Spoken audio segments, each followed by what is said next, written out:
বলি যে এই পুণ্যতিথিতে ভগবান রামের আবির্ভাব এবং সেটাকে সামনে রেখে আমি সবসময় বলি যে আমাদের এই শহর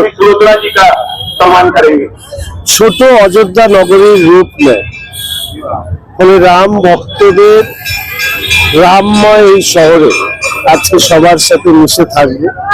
সবাইকে রামনবমীর পুণ্যতিথিতে শুভেচ্ছা জানাচ্ছি, বড়দের শ্রদ্ধা জানাচ্ছি এবং প্রার্থনা করছি যে ধর্ম আর অধর্মের লড়াইয়ে রাম যেভাবে জয়ী হয়েছিলেন, ঠিক এভাবেই পশ্চিমবঙ্গে ধর্ম আর অধর্মের লড়াইয়ে ধর্ম জয়ী।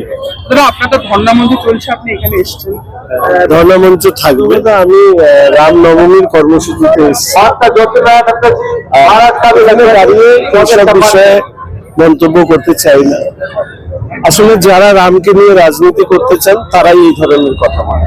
পুজো দিয়েছে এবং পুজোর সেখানে রাম জয় শ্রীরামের ধ্বনি দিয়েছে।